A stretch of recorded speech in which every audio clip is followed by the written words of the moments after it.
Salut à tous, ravi de vous retrouver sur canalturf.com, direction Vincennes pour le quintet de ce jeudi 2 mars. Il s'agira du prix Émile Alix Courbois. Dans cette épreuve, j'aime beaucoup le numéro 9, Cash Gamble, un cheval qui par le passé avait pris la 5e place d'un grand prix de l'UET, c'était en 2015, une épreuve apanage d'un certain Bold Eagle. Depuis, le cheval ne cesse de collectionner les bons résultats, notamment cet hiver à Vincennes, où il a brillé. Sachez également qu'il a remporté 5 de ses 7 derniers parcours, qu'il a notamment fait sien les prix Douanel de Saint-Quentin groupe 2 et Jean-René Gougin groupe 3.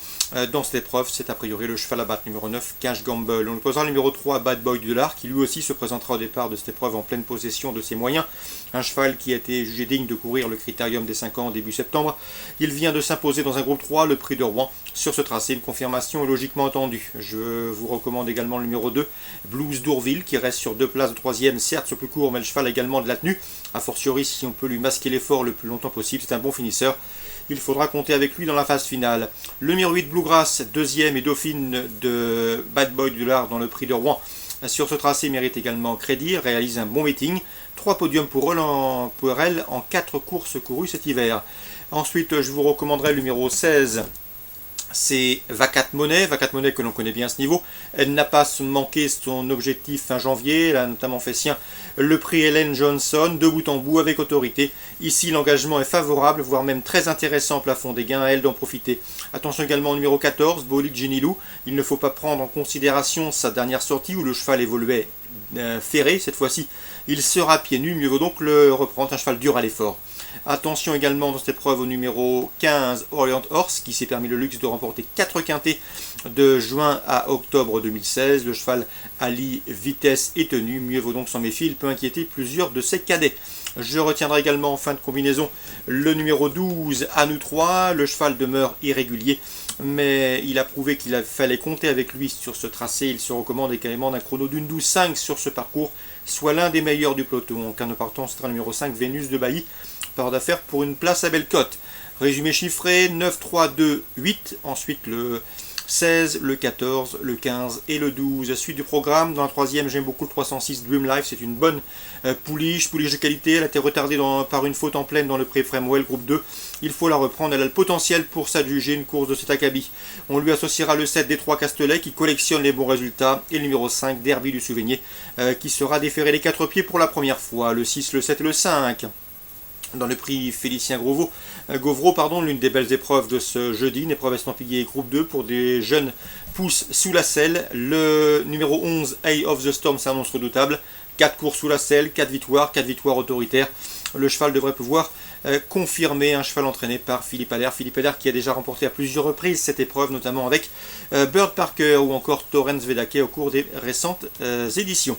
On lui associera le 10, Éclat de Turé, et le numéro 8, El Nono, qui ont été ses dauphins dans le prix Édouard Marcillac, c'était sur plus court récemment. Attention également au début autre montée, du numéro 9, Easy Turbo, c'est un cheval de qualité, et à mon avis il en a suffisamment pour prendre une place à ce niveau.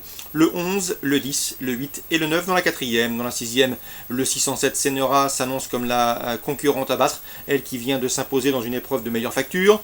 Dans la 8e, course pour driver amateur, on fera confiance au 15 Allegro de Nantais. Il vient de prouver sa forme en s'imposant à Pontchâteau. Sa dernière sortie à ce niveau en amateur a été couronnée de succès début janvier, difficile d'aller contre. Mais attention, 812 Vixel, Daniel Doré lui renouvelle sa confiance. Le cheval peut faire l'arrivée s'il peut bénéficier d'un parcours caché et finir vite. Et le 801 Angel Dehors qui affiche 3 succès en autant de sorties depuis le début de l'année à ce niveau, mérite également une note de méfiance. Le 15, le 12 et le 1 dans la 8e. Résumé chiffré, la 3e, le 6, le 7, le 5. La 4e, groupe 2, le 10, le 8, le 11, le 9, le 10 et le 8. La 6e, le 607, la 8e, le 15, le 12 et le 1. Chantilly Réunion 3, 2 coups de cœur, le 206 tout d'abord, Stunning Spirit, présenté par Freddy Head, 3 places deuxième en autant de courses courues. Stunning Spirit mérite amplement d'ouvrir son palmarès. Attention également au 401, Echem, c'est un bon cheval, un cheval de 4 ans de qualité, il effectuera sa rentrée, mais à mon avis le lot est largement dans ses cordes.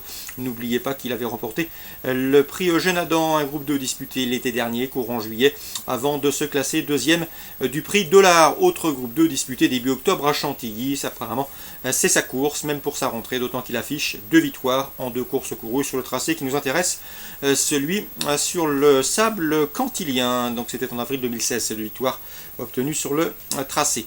Concernant Lyon-la-Soie, Réunion 4, plusieurs infos à vous transmettre. Le 201 Miss Charlotte s'annonce comme une bonne base.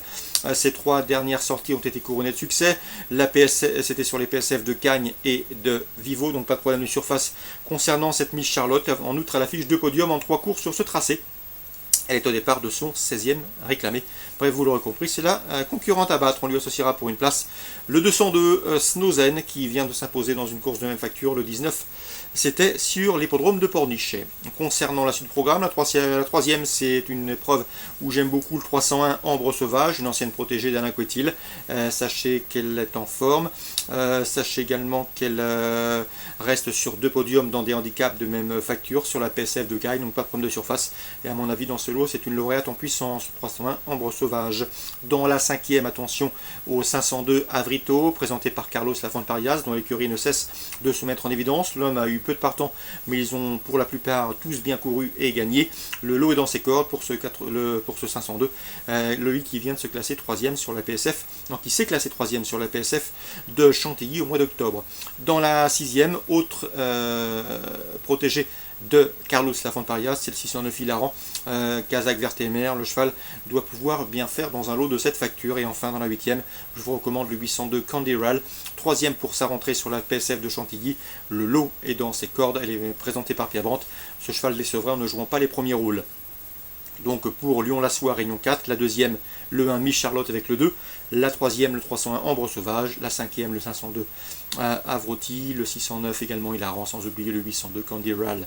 Voilà pour les infos nombreuses de ce jeudi 2 mars. Très bon jeu à tous, bonne journée, rendez-vous demain pour une nouvelle émission.